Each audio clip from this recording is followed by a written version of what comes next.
those guys are heroes of mine, so it's really tough. I wish they would come and visit and see the hardware that we're doing here. And I think that would change their mind. They inspired you to do this, didn't they? Yes. And to see them casting stones in your direction.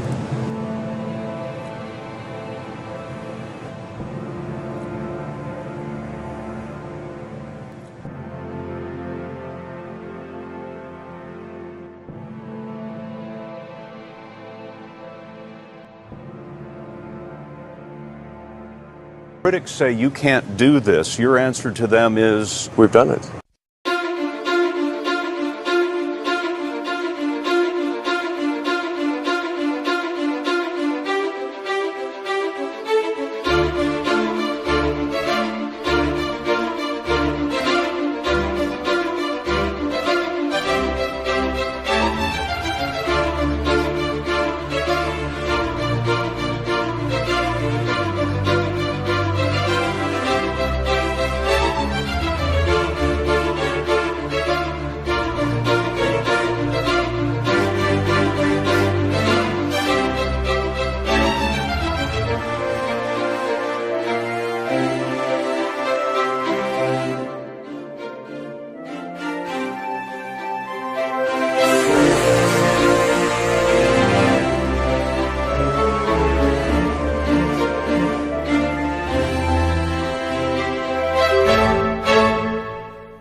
Fundamentally, the future is vastly more exciting and interesting if we're a spacefaring civilization and a multi-planet species than if we're not. You want to be inspired by things. You want to wake up in the morning and think the future is going to be great. And that's what being a spacefaring civilization is all about. It's about believing in the future and thinking that the future will be better than the past. And I can't think of anything more exciting than going out there and being among the stars. This is the updated design for we're sort of searching for the right name, but the code name at least is BFR.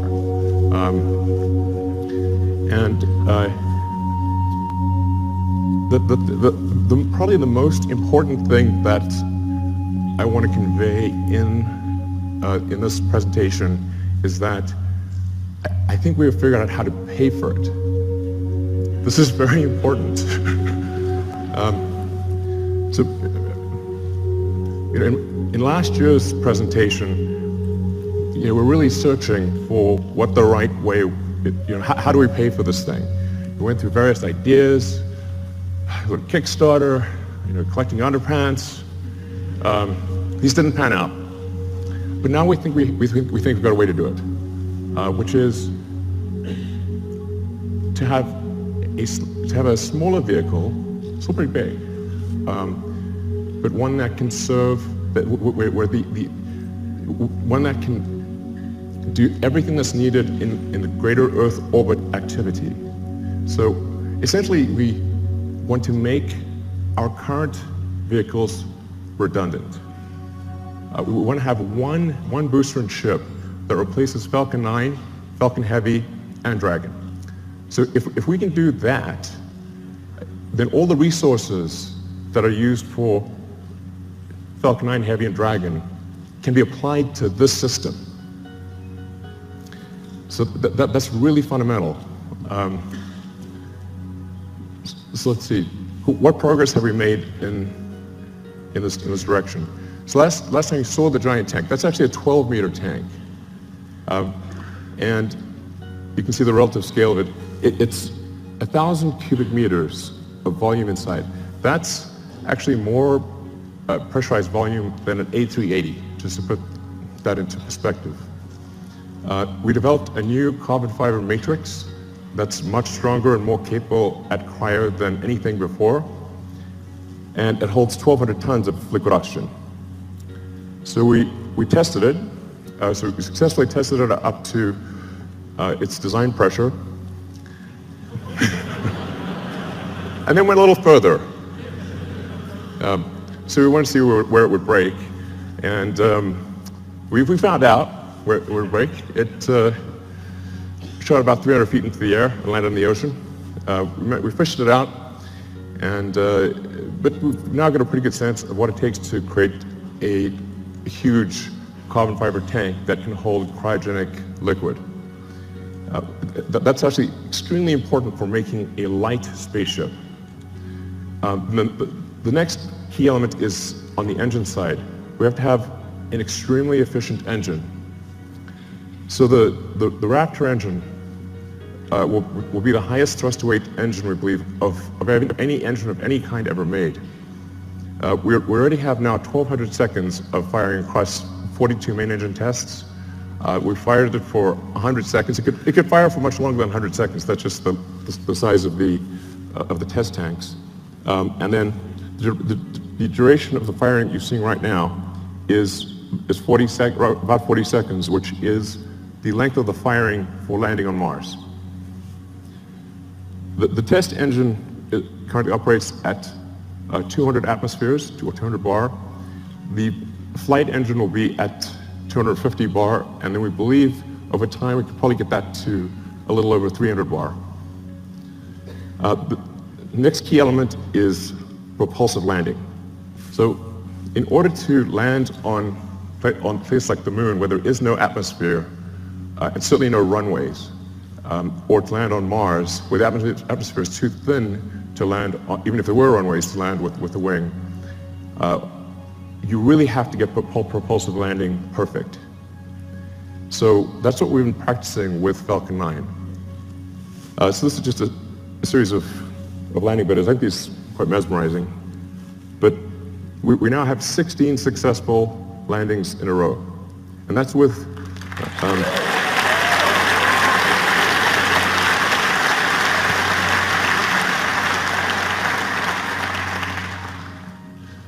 so it's 16 in a row, and that's with really without any redundancy. So Falcon 9 lands on a single engine. And the final landing is always done with a single engine, whereas BFR will always have multi-engine out capability. So if you can get to a very high reliability with even a single engine, and then you can land and then you can land with either of two engines, I think we can get to a landing reliability that is on par with the safest commercial airliners. So you can essentially count on the landing. It's not like you want minimum pucker factor on landing. And it can land with also very high precision. In fact, we believe the precision at this point is good enough for false landing that we do not need legs for the next version. It will literally land with so much precision, it will land back on its launch mounts. So the launch rate is also is increasing exponentially. Particularly when you take tanking or refilling on orbit into account, and taking the idea of establishing a self-sustaining base on Mars or the Moon or elsewhere, seriously, you need ultimately thousands of ships and tens of thousands of retanking or refilling operations, which means you need many launches per day. You really need to be looking, in terms of how many landings are occurring, you need to be looking at your watch, not your calendar. So while this is quite a high launch rate that we're talking about here, by conventional standards, it's still a very small launch rate compared to what will ultimately be needed. But just for those who are unfamiliar with how many orbital launches occur every year, it's approximately 60 orbital launches occur per year, which means if SpaceX does do something like 30 launches next year, it'll be approximately half of all orbital launches that occur on Earth. The next thing is automated rendezvous and docking. So in order to retank or refill the spaceship in orbit, you have to be able to rendezvous and dock with the spaceship with very high precision and transfer propellant. So that's one of the things that we've perfected with Dragon. Dragon 1 will do an automated rendezvous and docking without any pilot control to the space station. Dragon 1 currently uses the Canadarm for the final placement onto the space station. Dragon 2, which launches next year, will not need to use the Canadarm. So Dragon 2 will directly dock with the space station. And it can do so with zero human intervention. You just press go and it will dock. Dragon has also allowed us to perfect heat shield technology. So when you enter at high velocity, you'll melt almost anything. The reason meteors don't reach Earth is they melt or disintegrate before they reach the ground, unless they're very big. So you have to have a sophisticated heat shield technology that can withstand unbelievably high temperatures, and that's what we've been perfecting with Dragon, and also a key part of any planet colonizing system. Next slide. So Falcon 1, this is where we started out. A lot of people really only heard of SpaceX relatively recently. So they may think, say, Falcon 9 and Dragon just instantly appeared, and that's how it always was. But it wasn't. We started off with just a few people who really didn't know how to make rockets. And the reason I ended up being the chief engineer or chief designer was not because I wanted to, it's because I couldn't hire anyone. Nobody good would join. So ended up being that by default. And I messed up the first three launches. The first three launches failed. Unfortunately, the fourth launch, which was that was the last money that we had for Falcon 1. The fourth launch worked, or that would have been it for SpaceX. But fate liked us that day. So the fourth launch worked, and it's interesting. Today is the 9th anniversary of that launch. So.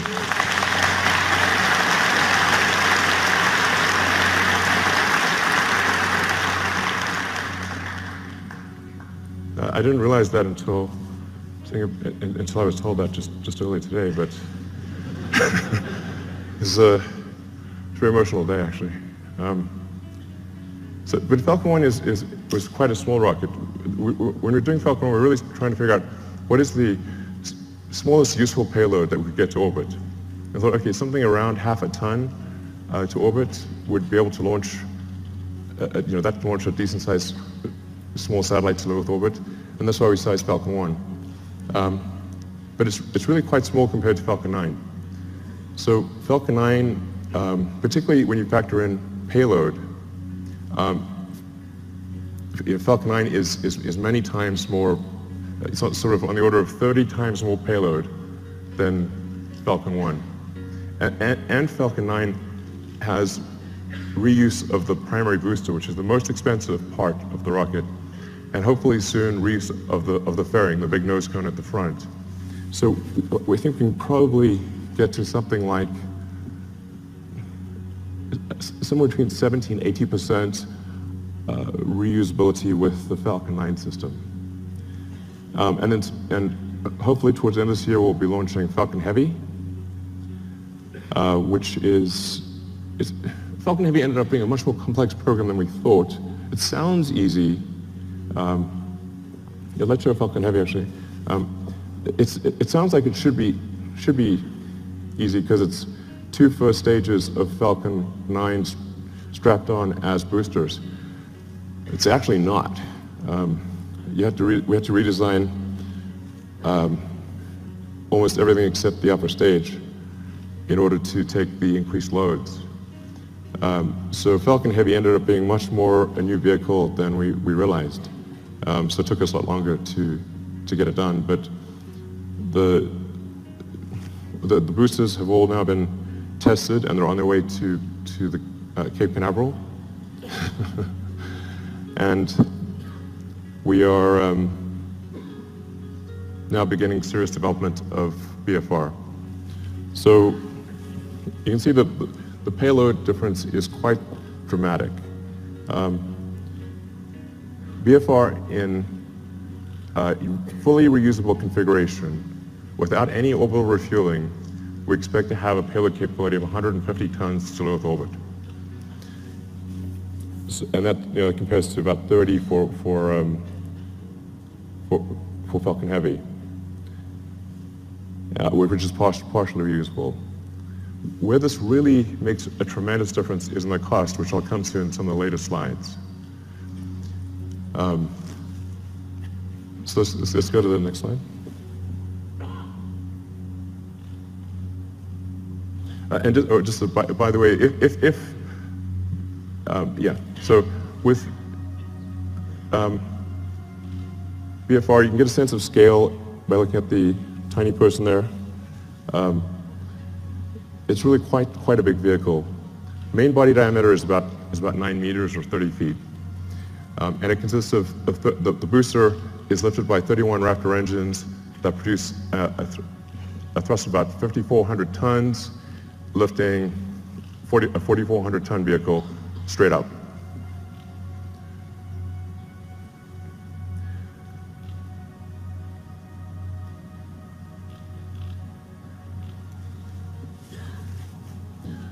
So then, just the basics about the ship: 48-meter length, dry mass we're expecting to be about 85 tons. Or technically, our design says 75 tons, but inevitably there's mass growth.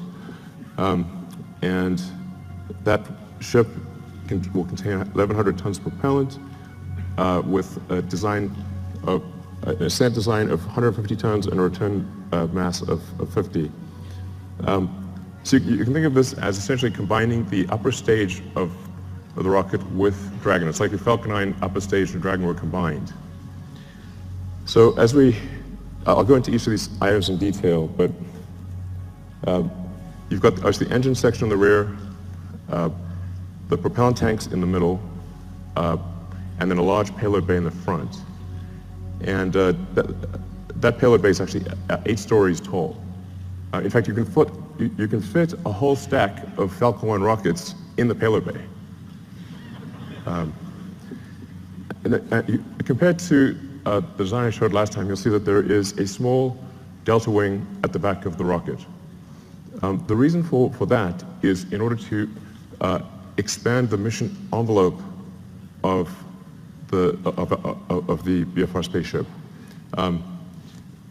Depending on whether you're landing or you're entering a planet or a moon that has no atmosphere, a thin atmosphere, or a dense atmosphere, and depending on whether you're re-entering with no payload in the front, a small payload, or a heavy payload, you have to balance the rocket out as it's coming in. And so the delta wing at the back, which also includes a split flap for pitch and roll control, allows us to control the pitch angle despite having a wide range of payloads in the nose and a wide range of atmospheric densities. So we tried to avoid having the delta wing, but it was necessary in order to generalize the capability of the spaceship such that it could land anywhere in the solar system. So let's look at a couple of things in detail.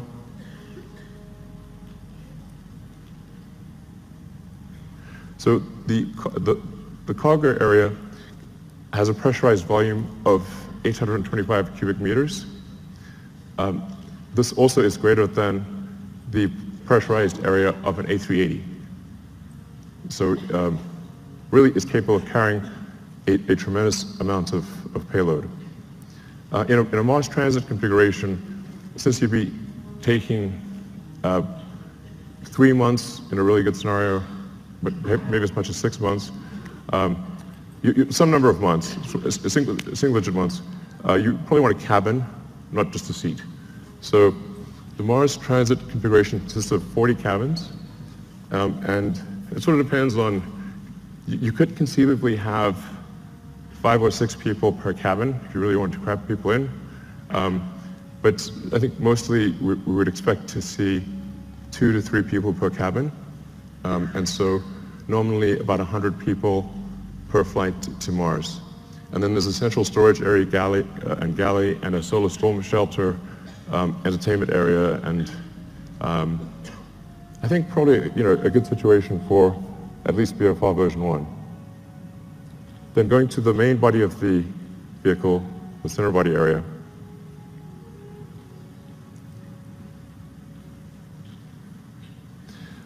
This is where the propellant is located. And this is subcooled methane and oxygen. So as you chill the methane and oxygen below its liquid point, you get a fairly meaningful density increase. You get on the order of 10 to 12% density increase, which makes quite a big difference for the propellant load. So we're expecting to carry 240 tons of CH4 and 860 tons of oxygen. In the fuel tank are header tanks. So when you come in for a landing, your orientation may change quite significantly, so you can't have the propellant just slushing around all over in the main tanks. You have to have the header tanks that can feed the main engines with precision. So that's what you see immersed in the fuel tank. Then the engine section.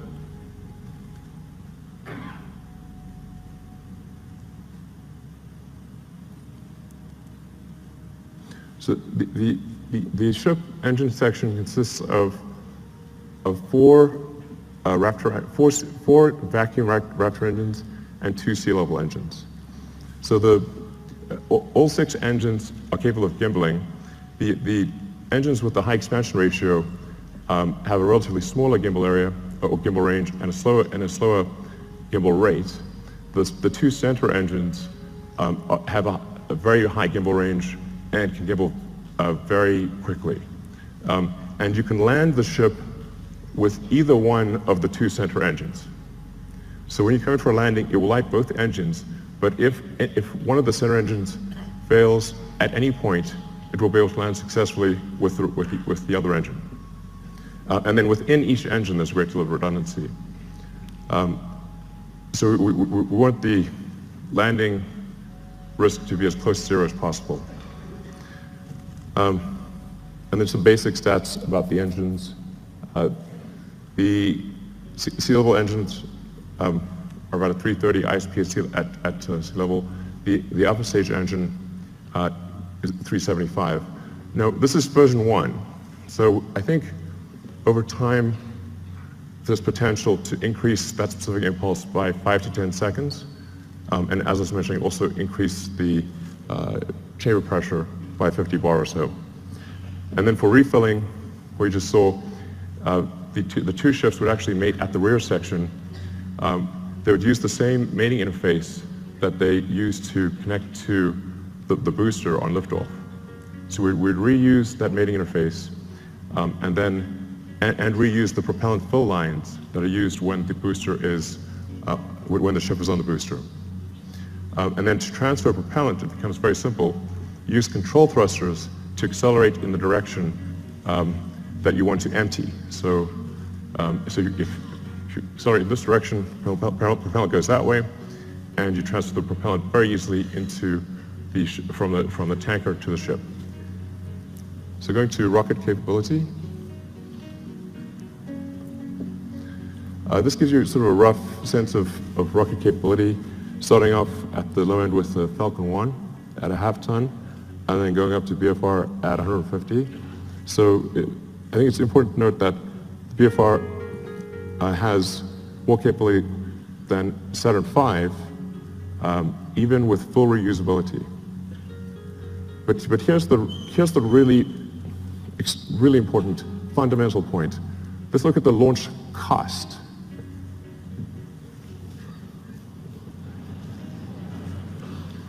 The order reverses.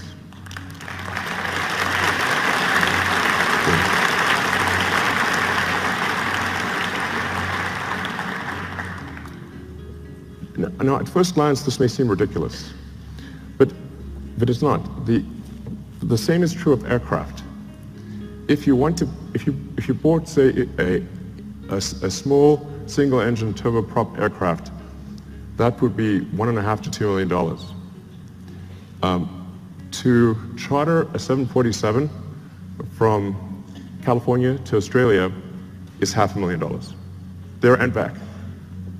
The single-engine turboprop can't even get to Australia. So a fully reusable system, a fully reusable giant aircraft like a 747 costs a third as much as an expendable tiny aircraft. In one case, you have to build an entire aircraft. In the other case, you just have to refuel something. So it's really crazy that we build these sophisticated rockets and then crash them every time we fly. This is mad. I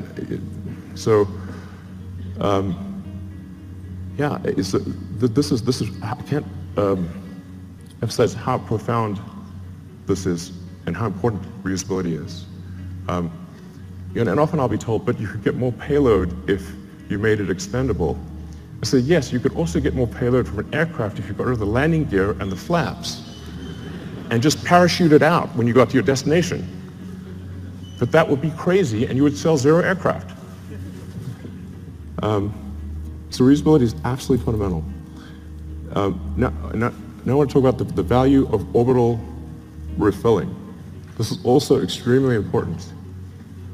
So if you just fly BFR to orbit and don't do any refilling, it's pretty good. You'll get 150 tons to low Earth orbit and have no fuel to go anywhere else. However, if you send up tankers and refill in orbit, you can refill the tanks all the way to the top and get 150 tons all the way to Mars. And if the tanker has high reuse capability, then you're just paying for the cost of propellant. And the cost of oxygen is extremely low, and the cost of methane is extremely low. So if that's all you're dealing with, the cost of refilling your spaceship on orbit is tiny, and you can get 150 tons all the way to Mars. So automated rendezvous and docking and refilling, absolutely fundamental. So then getting back to the question of how do we pay for this system, this was really, I said, quite a profound, I wouldn't call it breakthrough, but realization that if we can build a system that cannibalizes our own products, makes our own products redundant, then all of the resources, which are quite enormous, that are used for Falcon 9 Heavy and Dragon, can be applied to one system. Some of our customers are conservative, and they want to see BFR fly several times before they're comfortable launching on it. So what we plan to do is to build ahead and have a stock of Falcon 9 and Dragon vehicles, so that customers can be comfortable. If they want to use the old rocket, the old spacecraft, they can do that, because we'll have a bunch in stock. But all of our resources will then turn towards building BFR. And we believe that we can do this with the revenue that we receive for launching satellites, and for servicing the space station. So going to the satellites portion, the size of this being a 9-meter diameter vehicle is a huge enabler for new satellites. We can actually send something that is almost 9 meters in diameter to orbit.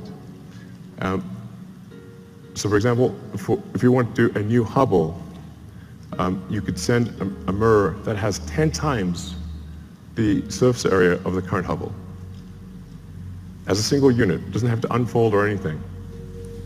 And or you can send a large number of small satellites. You can do whatever you like. You can actually also go around, and if you wanted to collect old satellites or clean up space debris, you can just use the sort of chomper over there, and go around and collect satellites or collect space debris if you want. So that may be something we have to do in the future. But that fairing would open up and retract and come back down. So it enables launching of Earth satellites that are significantly larger than anything we've done before, or significantly more satellites at a time than anything that's been done before. It's also intended to be able to service the space station.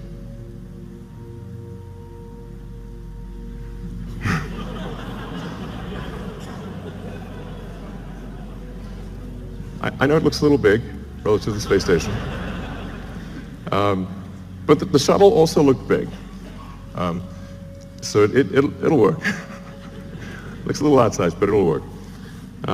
So it'll be capable of doing what Dragon does today in terms of transporting cargo, and what Dragon 2 will do in terms of transporting crew and cargo. So do the space station servicing. It can also go obviously much further than that, like for example the moon. Based on the calculations we've done, we can actually do lunar surface missions with no propellant production on the surface of the moon. So if we do a high elliptic parking orbit for the ship and retank in a high elliptic orbit, we can go all the way to the moon and back with no local propellant production on the moon. So I think that would enable the creation of Moon Base Alpha, or some sort of lunar base.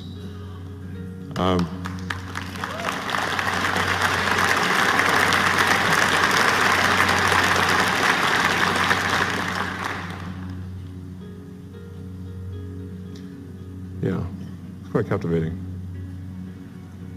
So you can also see, for example, how do you transfer cargo from the cargo bay down to the ground is a crane. It's not very complicated.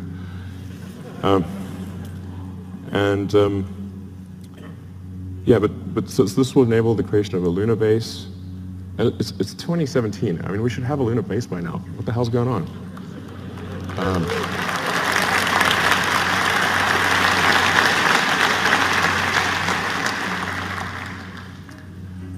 And then, of course, Mars, becoming a multi-planet species, beats the hell out of being a single-planet species. So, so we'd start off by sending a mission to Mars, where it would be obviously just landing on rocky ground or dusty ground. And it's the same approach that I mentioned before, which is you send the spaceship up to orbit, you retank it or refill it until it has full tanks, and it travels to Mars, lands on Mars. For Mars, you will need local propellant production, but Mars has a CO2 atmosphere and plenty of water ice that gives you CO2 and H2O. So you can make therefore CH4 and O2 using the Sabatier process or Foley-Sabatier process. And I should mention that long term, this can also be done on Earth. So sometimes I get some sort of criticism for why are you using combustion in rockets and you have electric cars? Like, well, there isn't some way to make an electric rocket. I wish there was. But in the long term, you can use solar power to extract CO2 from the atmosphere, combine it with water, and produce fuel and oxygen for the rocket. So the same thing that we would do on Mars, we could do on Earth in the long term. But that's essentially what happens. Similar to the moon, you land on Mars.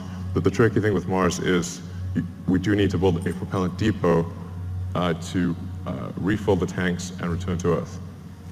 But because Mars has lower gravity than Earth, you do not need a booster. So you can go all the way from the surface of Mars to the surface of Earth just using the ship. Albeit you need to go to a max payload number of about 20 to 50 tons for the return journey to work. But it's a single stage all the way back to Earth. And I'll show you so this is the true physics simulation.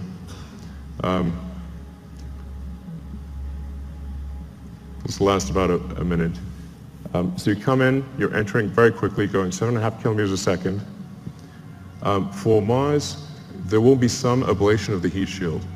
So it's just like a sort of brake pad wearing away. It is a multi-use heat shield, but unlike for Earth operations, it's coming in hot enough that you will see some wear of the heat shield. But because Mars has an atmosphere, albeit not a particularly dense one, you can remove almost all the energy aerodynamically. And we've proven out supersonic retropropulsion many times with Falcon 9, so we feel very comfortable about that. This is because it's sort of, you can see it's sort of a mesh system. It's not meant to be sort of particularly pretty because it's just trying to simulate the physics of it. But the size of the cone gives you a rough approximation for how much thrust the engines are producing.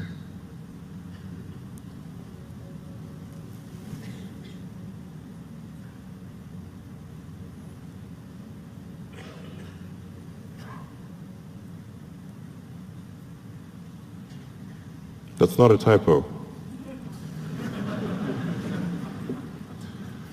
Although it is aspirational. So we've already started building the system. The tooling for the main tanks has been ordered. The facility is being built.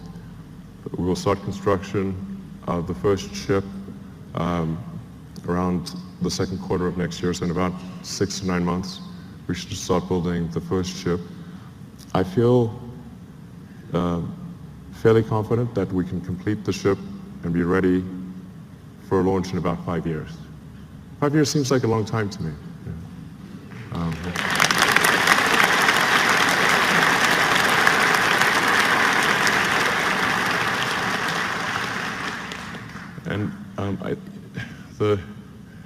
The area under the curve of resources over that period of time should enable this time frame to be met.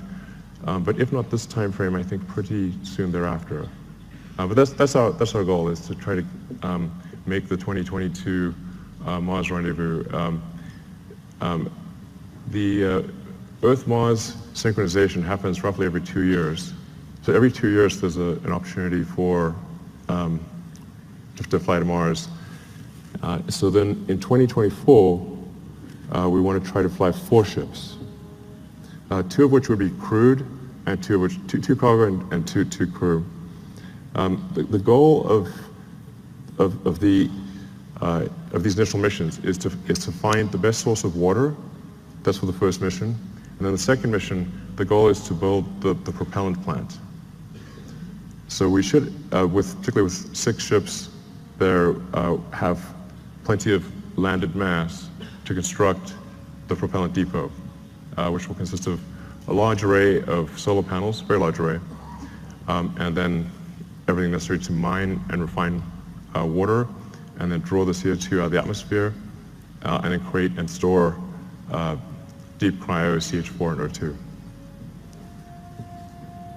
Then build up the base, starting obviously with one ship, then multiple ships, then start building out the city, then making the city bigger, even bigger.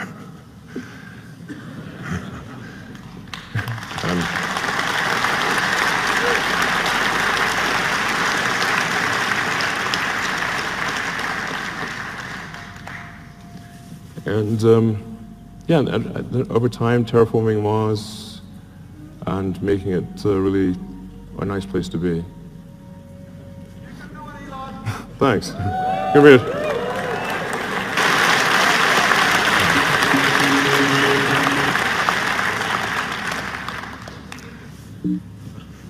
Mountain. So the great thing about going to space is there's no friction. So once you're out of the atmosphere, you will go, it will be smooth as silk, no turbulence, nothing. There's no weather, there's no atmosphere. And you can get to most long distance places, like I said, in less than half an hour. And if we're building this thing to go to the Moon and Mars, then why not go to other places on Earth as well? All right, thank you.